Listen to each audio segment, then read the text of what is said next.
The Musée d'Orsay is one of France's most iconic museums. Housed in a former railway station, it's best known for its world-class collection of artworks from 1848 to 1914, especially its Impressionist and Post-Impressionist masterpieces. I visited the museum back in 2018. There's just so much to see. But now, 7 years later, over 100 masterpieces from the Musée d'Orsay have come to Shanghai, here at the Museum of Art Pudong. The exhibition is titled Paths to Modernity, and it really is like an illustrated textbook, guiding us through decades of change in art, from academicism to post-impressionism. In the 19th century, the dream for any artist in France was to be shown at the Salon in Paris to gain recognition and sell their work for a good price. But getting in meant following the rules, and those rules favored lofty subjects like mythology, religion, or history. Figures had to be flawless, bodies idealized like marble. Take the Birth of Venus, for example. It is a celebrated piece from the 1863 Salon, even purchased by Napoleon III. But not everyone was impressed. Our critic Emile Zola said, "The goddess looked like pink and white marzipan. Too perfect, too fake." Realism was about to crash in. Artists like Gustave Courbet and Jean-François Millet turned their attention to the real life, workers, peasants, everyday people. Courbet shocked the establishment with A Burial at Ornans. It's a massive canvas, not of heroes, but ordinary villagers at a funeral of someone of unknown identity. The painting remains in Paris, but here in Shanghai, we get a glimpse of the artist's self-portrait. Millet, raised on a farm, brought rural life to the canvas. His painting The Gleaners, showing women gathering leftover grain, gave dignity to the unseen.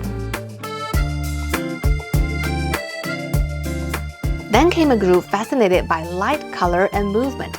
Rejected by the Salon, they held their own exhibition in 1874, later became known as the first Impressionist show. The name of the movement, Impressionism, came from a critic mocking Monet's Impression Sunrise. Impression, I was certain of it.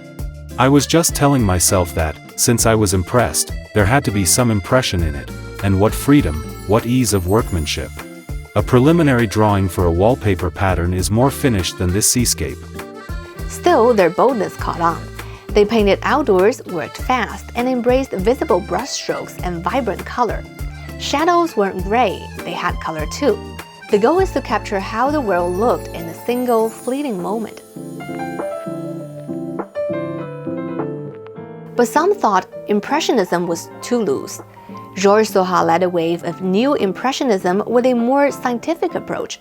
Instead of blending paint on the palette, he used tiny dots of pure color side by side, relying on the viewer's eyes to mix them.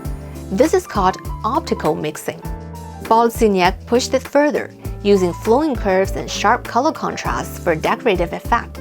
With yellow against purple, the canvas hum with energy. Post-impressionism isn't a single style. It's a catch-all term for artists who took their own path, breaking free from impressionism. Van Gogh's self-portrait from autumn 1887 featured in this exhibition might not have his trademark swirling drama, but it still gives you a sense of movement like a time-lapse photo. Cézanne loved painting still life but refused to follow traditional perspective.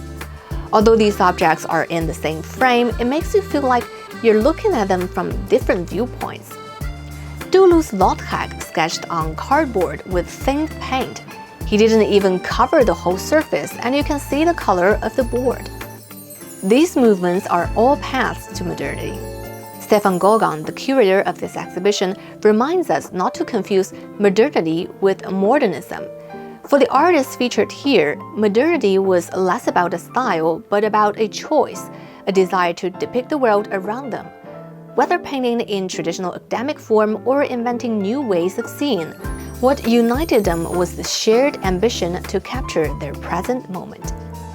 Ici, nous avons pu accrocher des œuvres ensemble qui étaient séparées en France.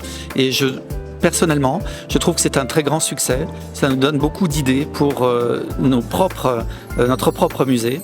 Ici, l'accrochage est extrêmement précis et nous permet de donner une histoire complète de la modernité. Et je crois que c'est le grand succès de cette exposition.